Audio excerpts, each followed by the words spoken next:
Hello et bienvenue sur ma chaîne Laura du potager à la maison.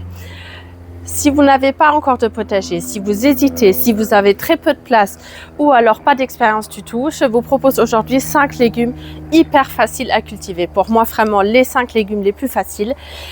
S'il vous reste un petit coin dans votre jardin, vous ne savez pas quoi mettre, etc., n'hésitez pas à les essayer, vous pouvez pratiquement pas vous tromper.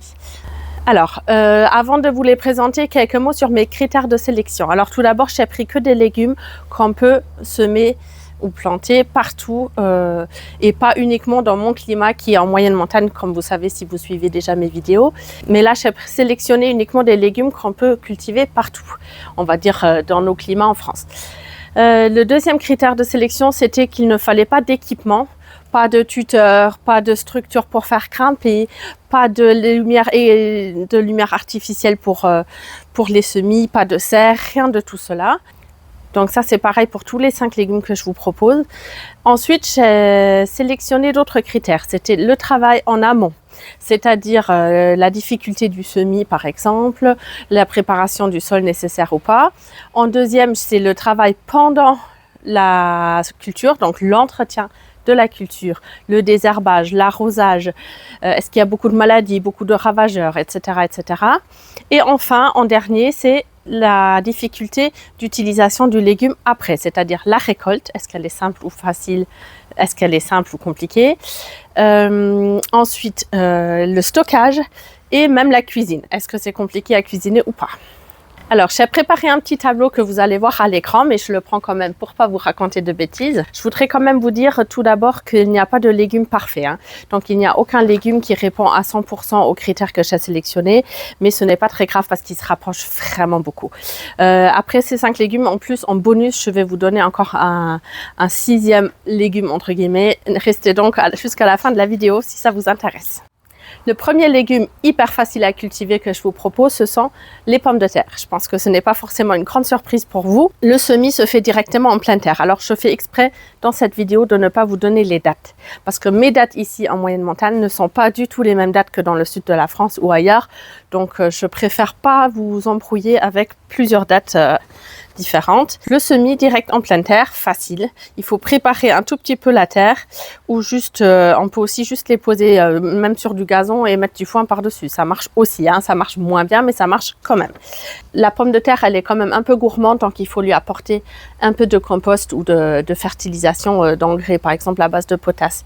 Mais à part ça, c'est tout. Donc ça, c'est pour avant. Pendant la culture, il faudra quand même les buter ou alors les pailler. Il faudra aussi désherber un tout petit peu au tout début, mais franchement, c'est même pas obligé. Et après, il n'y a plus de désherbage parce que la culture se protège elle-même. Donc, elle va pousser assez haut et faire du coup de l'ombre par terre. Et puis, elle va être assez dense. Donc, du coup, il n'y aura plus besoin de désherber pendant le reste de la culture. Ça, c'est plutôt une bonne nouvelle. Alors, pour l'arrosage, c'est pareil. Il faudra très peu d'arrosage, éventuellement en milieu de culture si c'est nécessaire ou alors s'il y a vraiment la canicule et la sécheresse. Mais sinon, elle est plutôt autonome en eau. Elle va chercher l'eau toute seule. Alors évidemment à condition qu'il pleut de temps en temps, qu'il y a un orage de temps en temps. Pour les maladies, c'est là où du coup elle n'a pas tous les points. Il y a quand même des maladies, notamment le mildiou. Vous savez, cette maladie qui attaque d'abord les feuilles et si on les récolte à temps, les pommes de terre en soi ne sont pas touchées. Par contre, le mildiou peut aussi aller sur la pomme de terre si on tarde trop. Donc, elle n'a quand même pas tous les points à ce niveau-là. En ravageurs, il y en a aussi. Donc, il y a les doryphores, les petits coléoptères, je pense qu'on appelle ça comme ça, qui attaquent donc la culture, les feuilles surtout. On a aussi les ratopiers qui vont manger les pommes de terre par en dessous. Donc, moi, j'en ai énormément. C'est pour ça que je mets du grillage dans des bacs pour les cultiver. Mais si vous n'avez pas de ratopiers, vous n'êtes pas obligé de faire ça. Et puis, il y a aussi les taupins et d'autres petits insectes qui peuvent creuser des galeries dans les pommes de terre. Maintenant, venons-en au après la culture. Donc, d'abord, la récolte. Alors, la récolte, elle est facile. C'est-à-dire que soit vous pouvez récolter au fur et à mesure pour avoir des patates nouvelles, soit vous pouvez tout récolter en une seule fois à terme pour bien les stocker. Et bon, c'est un peu la chasse au trésor, on fouille la terre et on ramène les patates. C'est pas très compliqué. Le stockage, évidemment, est assez facile, hein. Il suffit d'un endroit un peu frais et assez à l'ombre. Et puis, dans une cave, par exemple, vous pouvez les stocker des mois durant. Donc là, on n'en parle même pas. Et en cuisine, c'est pareil. La cuisine est plutôt facile et très, très, très variée. Vous pouvez faire toutes sortes de choses avec et sans que ce soit compliqué. Donc voilà, la pomme de terre en première position. Alors en deuxième position, j'ai sélectionné les radis. Alors ces tout petits légumes ne sont quand même pas très compliqués à cultiver non plus, donc je vous en parle tout de suite. Le semis se fait directement en pleine terre également, très facile, vous faites une petite rangée, il suffit que la terre soit un peu meuble sur les premiers centimètres en fait, et c'est tout. Il n'y a pas besoin de creuser profond, etc. Les radis ne deviennent pas très grands, alors franchement, pas besoin de se prendre la tête. Il n'y a pas besoin de fertilisation non plus. Alors l'entretien du radis est très facile, hein, parce que c'est une culture très rapide. En 3, 4, 5 semaines, vous allez déjà les récolter. Donc un peu de désherbage au début, mais franchement, c'est très léger. Et puis par la suite, il n'y a rien d'autre à faire à part arroser. Alors arroser, là, c'est en orange parce qu'il faut quand même moyennement d'arrosage. C'est-à-dire qu'elle elle se dessèche assez vite et elle a besoin d'eau, sinon elle devient... les radis deviennent trop piquants après. Les maladies, il y en a très très peu, je ne sais même pas s'il y en a vraiment. Je crois qu'ils peuvent avoir un peu les mêmes maladies que les navets, donc, mais c'est hyper rare. Moi personnellement, je n'ai jamais eu de maladie sur un radis. Et pour les ravageurs, c'est pareil, à part les toutes petites limaces. Et puis, bon, je ne vais pas lancer ici un débat sur les fameux... le nom ne me vient plus. Bon, je vais vous mettre le mot dans la vidéo parce que le mot m'échappe, mais il y a un petit insecte, c'est même pas un insecte, mais je ne sais pas ce que c'est, qui est censé manger que le compost et que les choses décomposées, et je ne suis pas du tout convaincue parce que moi, il attaque mes radis, et en Allemagne, on dit toujours qu'il mange les radis et les fraises d'ailleurs. Donc voilà, il y a un gros débat là-dessus sur lequel je ne vais pas forcément rentrer ici, mais en tout cas, voilà, pour moi, ça compte parmi les ravageurs des radis. Mais bon, ça reste quand même vraiment très léger, et au pire, ça fait des tout petits trous, un peu comme les limaces d'ailleurs, et c'est tout, quoi. Mais il n'y a pas la bave avec, hein. Donc normalement, c'est assez facile à identifier si c'était une limace ou pas, parce que s'il n'y a pas de bave, c'était pas une limace. La récolte est assez facile aussi, hein. Il suffit de prendre les feuilles du radis, de tirer dessus ou laver dans la main.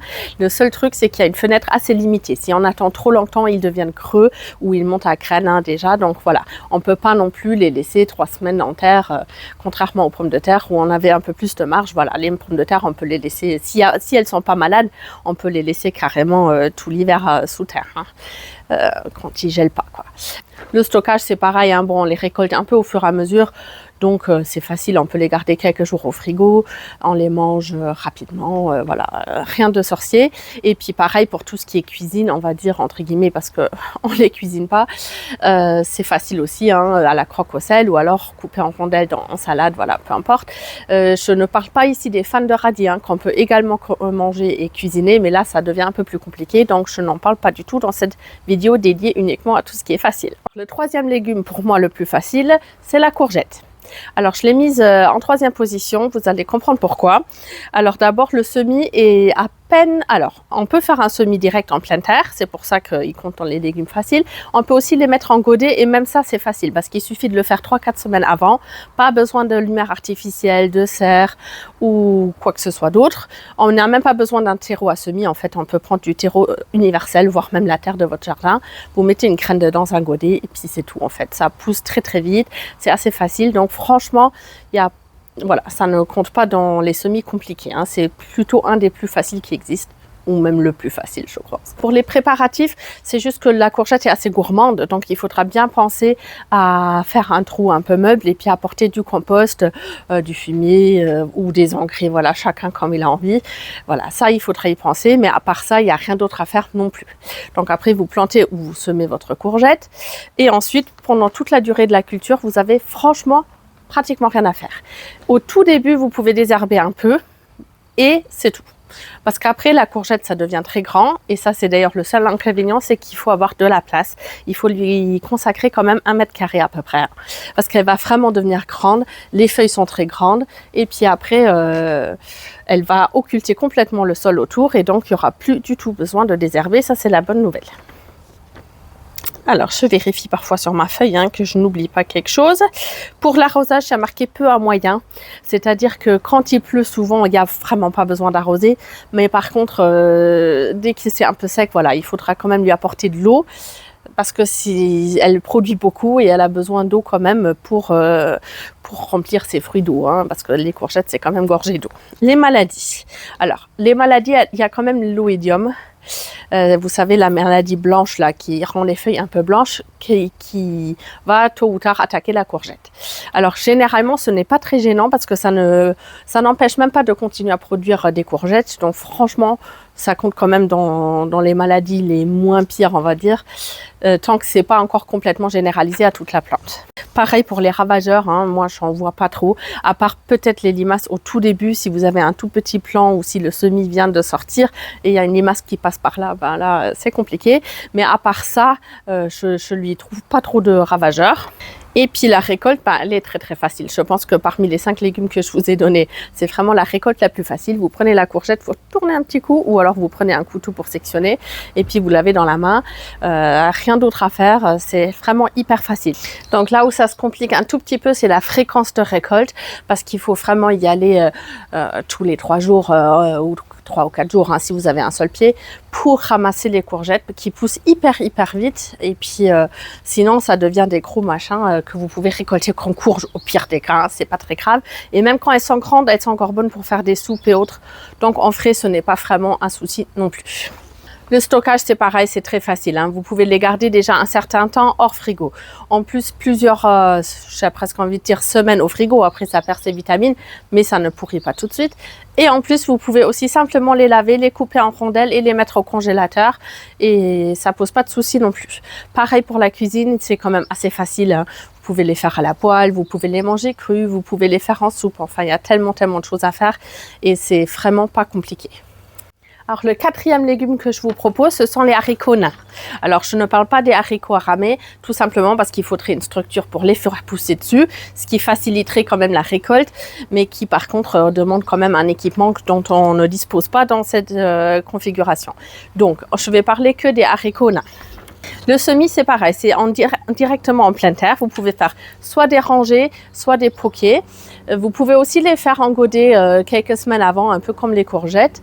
C'est possible aussi dans les mêmes conditions, pas besoin de lumière artificielle, pas besoin de terreau à semis, voilà. Il n'y a pas besoin de fertilisation du tout pour les haricots, ils sont autosuffisants et il n'y a pas non plus besoin de beaucoup travailler le sol. Si vous avez un sol qui est assez meuble, franchement, vous mettez vos graines directement dedans, pas de souci. Pour l'entretien pendant la culture, c'est un peu différent.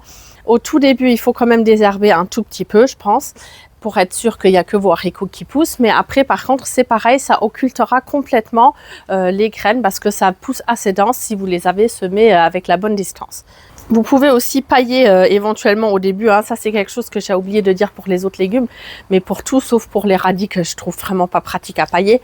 Les courgettes, vous pouvez leur mettre un paillage, les pommes de terre, je l'avais dit, vous pouvez mettre un paillage. L'arrosage ici, je dirais moyen quand même. Les haricots, ils aiment quand même l'eau, Faut pas penser qu'on peut les laisser tout l'été sans les arroser. Et puis pour les maladies, alors il y a parfois la rouille ou d'autres maladies avec des taches brunâtres. Mais sinon, j'en vois pas trop. Mais il y en a d'autres, je le sais, j'en ai jamais eu, mais il y en a.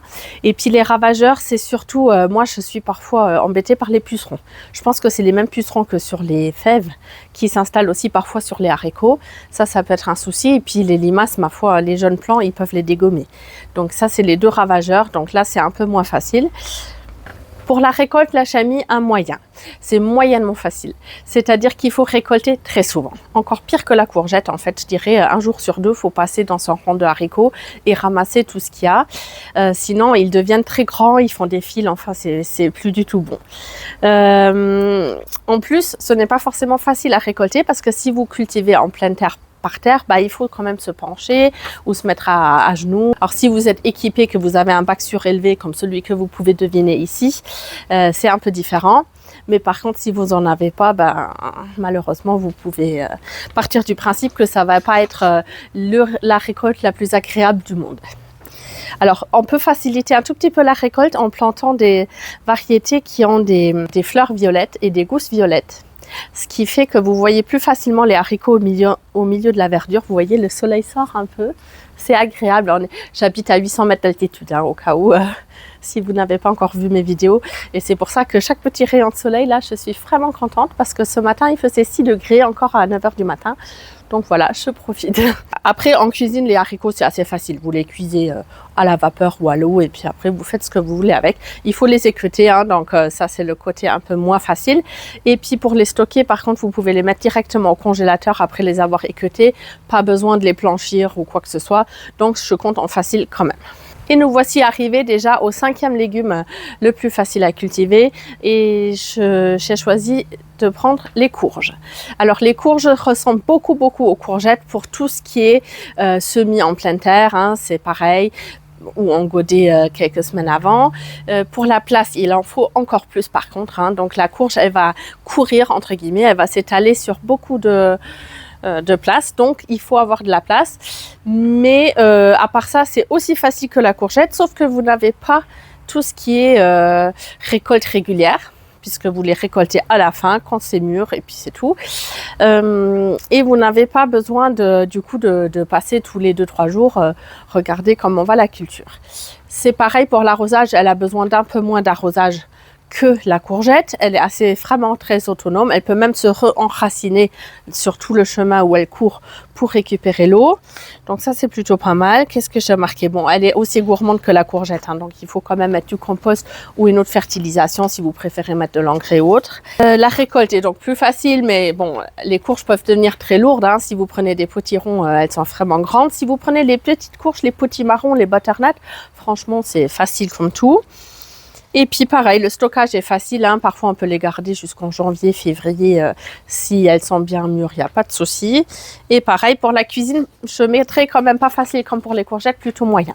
Parce que moi je trouve qu'elles sont plus difficiles à cuisiner. Déjà quand vous avez un énorme potiron, faut le découper, faut l'éplucher, faut savoir quoi faire avec tout le reste. Donc ce n'est quand même pas aussi simple que la courgette. Et puis les recettes, je trouve qu'elles sont moins variées qu'on peut faire. On peut faire la soupe, les gratins. Moi je fais du gâteau aussi avec la courge, c'est super bon. Par contre, c'est pas non plus, on va dire, voilà, faut être honnête, hein, la courge, c'est pas le légume le plus facile à utiliser en cuisine. Voilà, donc ça c'était les 5 légumes que je voulais vous proposer, qui sont les plus faciles à mes yeux, hein. On aurait pu dire aussi les 5 légumes à cultiver pour les nuls, si on se réfère au fameux livre jaune.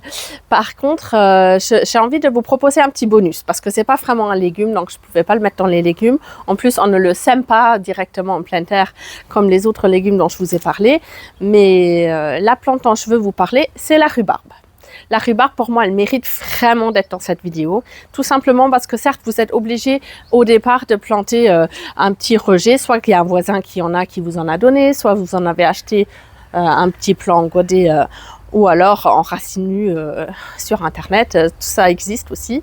Mais après, vous faites quoi? Vous faites simplement un trou à ces meubles quand même, et là vous apportez du compost, du fumier, enfin de la fertilisation, et là vous pouvez le planter et puis c'est tout. C'est-à-dire qu'après, vous n'avez plus de travail avec. À part un tout petit peu de désherbage, personnellement, je désherbe en tout début de printemps quand la rhubarbe commence seulement à sortir et qu'il y a besoin peut-être d'étouffer un peu autour. Et encore, hein, vous mettez un peu de tonte de gazon, un peu de paillage, ça le fait aussi. Et après, vous n'avez plus qu'à récolter chaque année. Hein. Franchement, je vérifie quand même sur ma fiche qu'est-ce que j'ai marqué. Bon, peu de travail, plantation directe, pas de désherbage. Arrosage relativement peu. Alors si c'est vraiment très sec, il faut arroser, mais vu que c'est une culture qu'on récolte surtout en printemps, bah, généralement il pleut quand même, en tout cas par chez nous. Ensuite, maladie, alors à part la rouille que j'ai déjà eu parfois sur la rhubarbe, je n'ai jamais vu de rhubarbe malade. Et puis même la rouille, c'est pas gênant, c'est que sur les feuilles en fait, donc ça fait rien du tout. Des ravageurs, je n'en connais aucun, je n'ai jamais vu un ravageur. Parfois il y a des punaises qui se baladent un peu sur la rhubarbe, mais en vrai elle va pas non plus l'abîmer, donc c'est pas très gênant.